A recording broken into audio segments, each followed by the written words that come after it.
शांति शांति।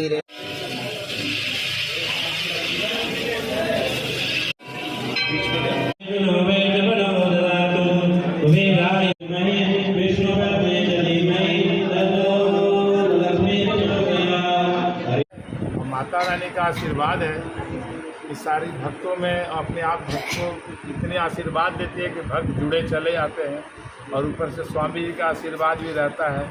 जहाँ कुछ नहीं समझ में आता है तो हम लोग फ़ोन लगा के स्वामी जी से पूछते हैं कि क्या करना है इसका आगे। और दिशा निर्देश तो जम्मू से ही चलता है, मंदिर का संचालन भी जम्मू से ही होगा और स्वामी जी का ही निर्देश का चलेगा, दिशा निर्देश जिन्हीं का रहेगा। और माता में तो शक्ति है और हमें बताने की क्या आवश्यकता है। जितने लोग आए हैं बहुत सारे अपनी अपनी घटना हमें बताते हैं कि ऐसा ऐसा हुआ है मेरे साथ में और माता दरबार से गए हैं, मुझे ये मिला, मुझे ये खुशी मिली। अभी कुछ दिन पहले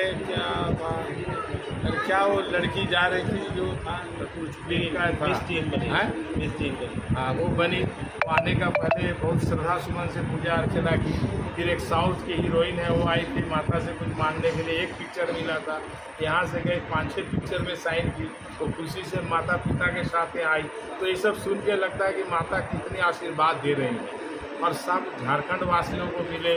खुलदा में तो है, हम तो चाहेंगे कि पूरे झारखंड को माता का आशीर्वाद मिले। आस्ते आस्ते पूरा विश्व में प्रचार रहे कि माता इतनी शक्तिशाली है। यहाँ में खुलदा में जो बैठी हैं, स्वामी जी का निर्देश था आते जाते थे तो हम कहाँ जमशेदपुर, स्वामी जी कहाँ झारखंड, जम्मू, और दोनों का हम लोग का कैसे गुरु शिष्य का मुलाकात हुआ, ये माता का ही देन है, मिलाई है। और हम लोग आप देख सकते हैं कि किस तरह माता का भक्त जितने हैं माता के पास कैसा रुझान है। और हम उम्मीद करते हैं आने वाले समय में हमको भी अंदर आने मिलेगा कि नहीं मिलेगा बिना लाइन का, वो दिन भी हम देखना चाहेंगे और उसका भी इंतजार रहेगा। आते हैं तो बहुत खुशी लगता है, इतना सुंदर, इतना बढ़िया स्वरूप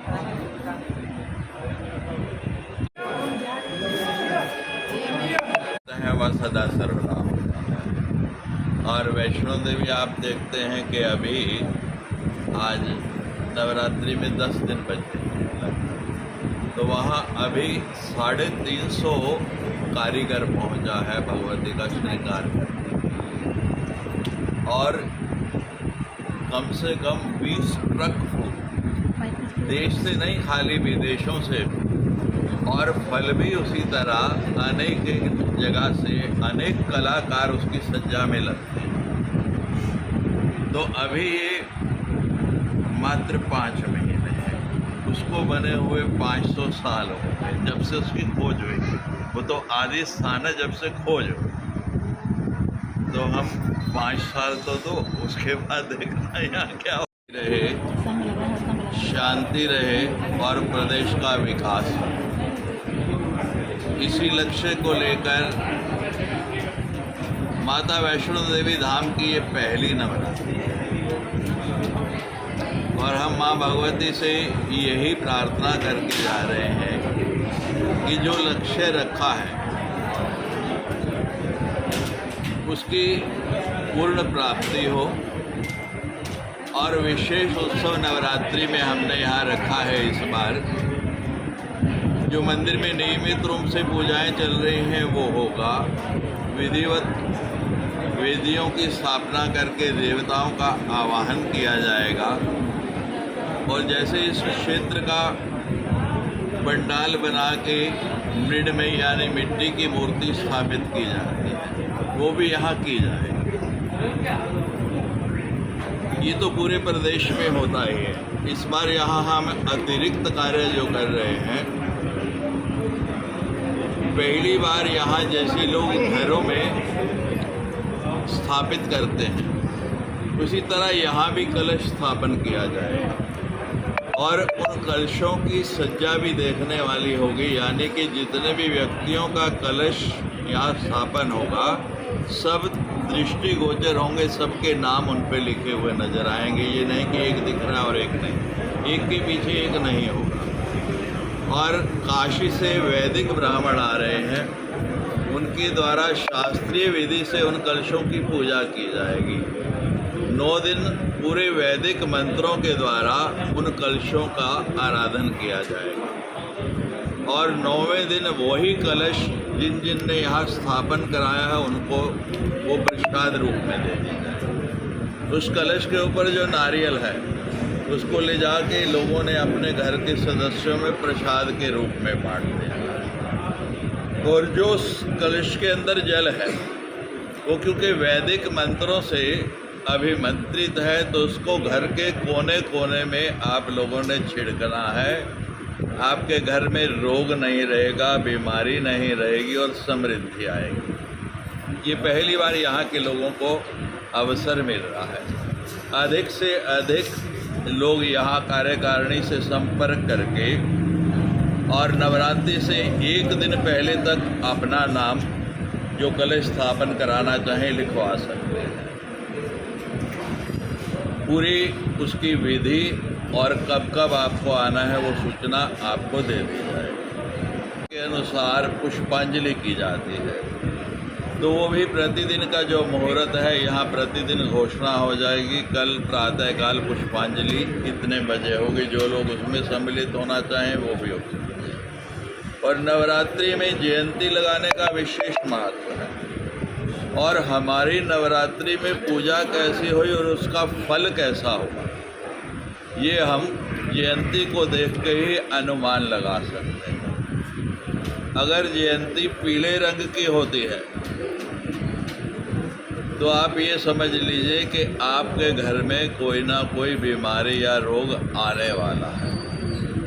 अगर कटी फटी होती है तो समझिए कोई दुर्घटना होने वाली है और अगर जयंती गिर जाती है तो समझिए कि कोई ना कोई अनिष्ट होने वाला है, दुखद समाचार मिलने वाला है। ये नेगेटिव बताए, अब आपको पॉजिटिव बताता हूँ। आपकी जयंती हरी भरी है, बहुत सुंदर है, तो समझिए आपके यहाँ खुशहाली ही खुशहाली होने वाली है। जयंती बिल्कुल सीधी ऊपर की ओर बढ़ रही है तो समझ लीजिए कि आपका कोई ना कोई मांगलिक कार्य घर में होने वाला है। जयंती का दर्शन जब करें तो उसका जो ऊपरी छोर है वहाँ आपको जल का बिंदु नजर आए। अक्सर आप देखेंगे, देखने में मिल जाता है। तो आप ये समझ लेना कि परिवार में किसी ना किसी का विवाह या जन्म होने वाला है। ये जयंती के लक्षण हैं। और इस बार यहाँ हमने आज यहाँ के कार्यकर्ताओं को बताया, मेरी पूर्व निर्धारित व्यस्तताएं हैं, मैं नवरात्रि एक जगह नहीं रह सकता, हर बार अलग अलग जगह होती है। भविष्य में कभी माँ अवसर देगी तो यहाँ भी जरूर करेंगे। आज मेरे से प्रश्न कर रहे थे लोग कि आप नवरात्रि आश्रम में करते, मैंने कहा नहीं, बाहर भी करता। तो भविष्य में कभी जब माँ की इच्छा होगी यहाँ भी करेंगे।